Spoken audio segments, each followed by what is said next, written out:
Look, I love walking as much as the next person.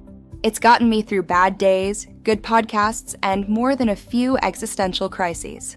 But here's the thing nobody tells you after 50, walking alone isn't enough anymore. I know, your doctor says, just walk more. Your fitness tracker is practically begging you to hit 10,000 steps.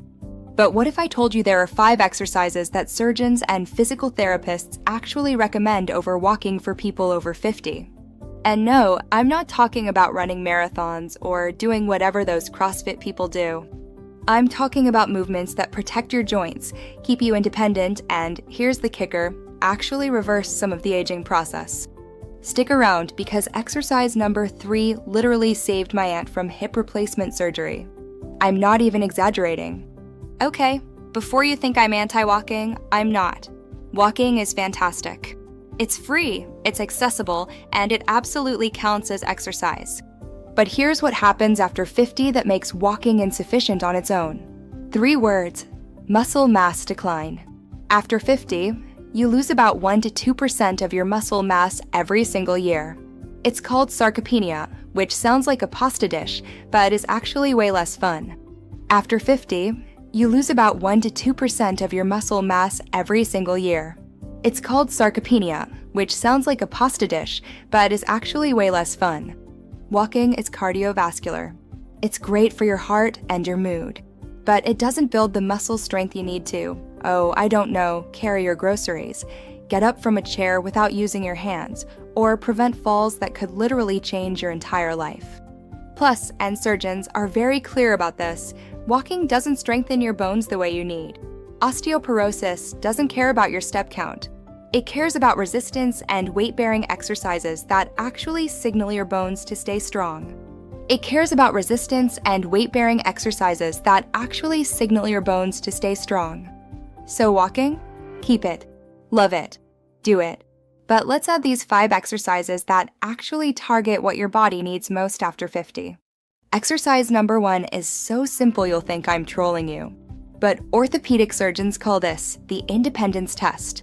It's literally just standing up from a chair and sitting back down. That's it. Now you're thinking, I do that 50 times a day already. But here's the thing, can you do it without using your hands?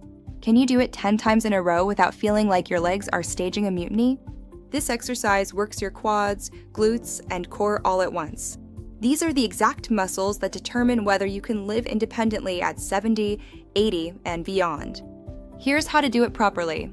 Sit in a sturdy chair with your feet flat on the floor, hip width apart. Cross your arms over your chest. This is key because it prevents cheating. Then stand up using only your leg muscles. Fully extend your hips at the top and sit back down with control. That controlled descent is just as important as standing up. Then stand up using only your leg muscles. Fully extend your hips at the top and sit back down with control. That controlled descent is just as important as standing up. Start with 10 repetitions, 3 times a day. Sounds easy? Try it right now. I'll wait. See? Harder than it looks, right? The goal is to eventually do this smoothly 20 to 30 times without your arms.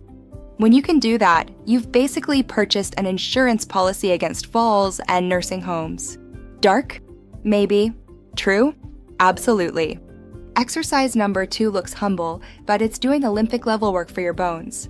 Wall push-ups are a weight-bearing exercise that creates the exact kind of stress your bones need to stay dense. When you push against that wall, you're literally telling your arm bones, shoulder bones, and even your spine, hey, we still need you to be strong here. When you push against that wall, you're literally telling your arm bones, shoulder bones, and even your spine, hey, we still need you to be strong here. Plus, they strengthen your chest, shoulders, and triceps, the muscles that help you push open heavy doors, lift things overhead, and not look like a T-Rex when you're reaching for stuff. Here's the proper form. Stand about 2 feet from a wall, feet hip width apart. Place your hands flat on the wall at shoulder height, slightly wider than your shoulders. Keep your body in a straight line from head to heels. Don't let your hips sag or stick out like you're doing some weird dance move. Keep your body in a straight line from head to heels. Don't let your hips sag or stick out like you're doing some weird dance move. Bend your elbows and lean toward the wall, keeping your core tight. Your elbows should go at about a 45-degree angle, not straight out to the sides. Push back to the starting position. Start with 10 to 15 reps and do 3 sets. As you get stronger, step further back from the wall to increase the difficulty. A physical therapist once told me, if you can't do push-ups against a wall, you're going to struggle opening a jar of pickles. And honestly, that haunted me enough to start doing these daily. This is the one that saved my aunt from hip surgery. I'm serious. She was 67, had terrible balance, and her doctor was basically measuring her for a new hip. Then her physical therapist gave her one assignment: practice standing on one leg every single day while brushing her teeth. Single leg stands strengthen all the tiny stabilizer muscles in your ankles, knees, and hips. They improve proprioception, which is your body's ability to know where it is in space. They're basically a cheat code for not falling. How to do it: stand next to a counter or sturdy chair. Lift one foot slightly off the ground and balance on the other. Keep your hips level, don't lean, and try not to grip the counter unless you need to.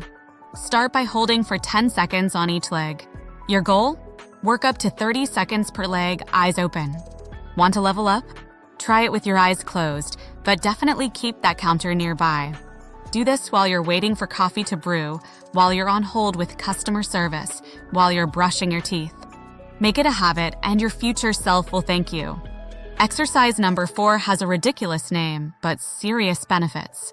Bird dogs work your entire core, lower back, and improve coordination between your upper and lower body. Lower back pain affects about 80% of people at some point, and after 50, it can become chronic if you don't strengthen those supporting muscles. This exercise is like physical therapy you can do in your living room while watching TV.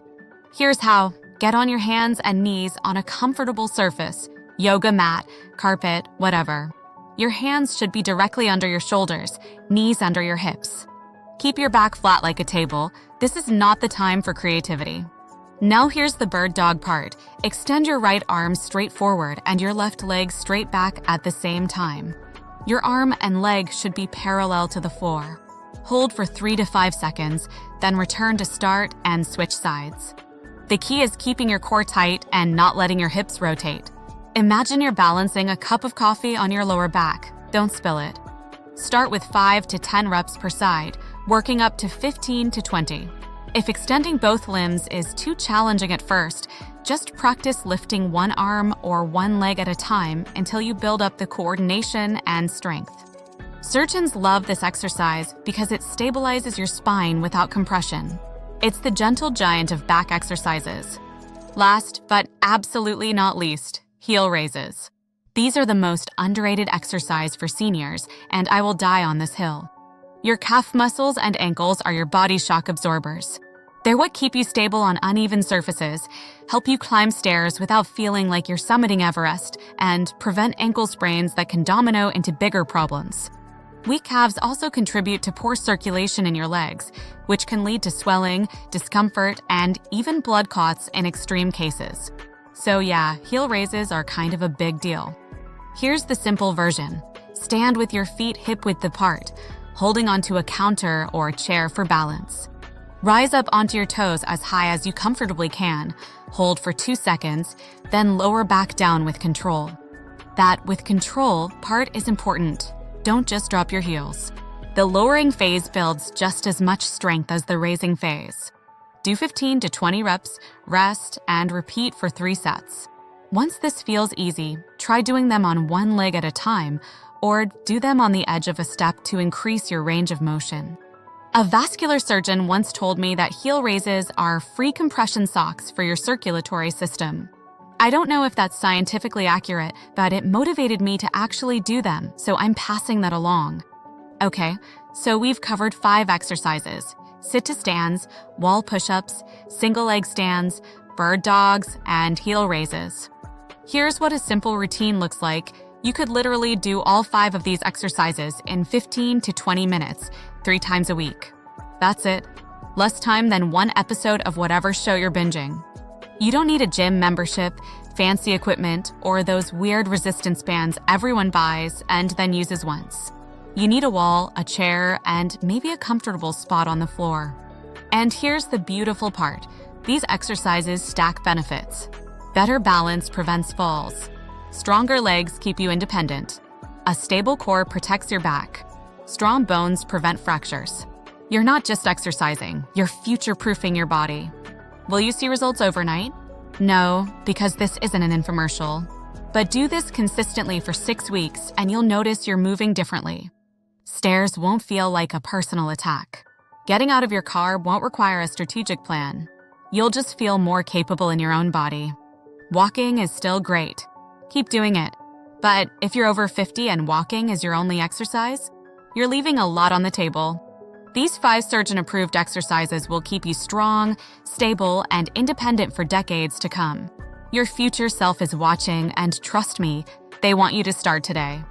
If this was helpful, share it with someone who needs to hear it. Maybe that friend who's always complaining about their knees, but won't actually do anything about it. You know who I'm talking about.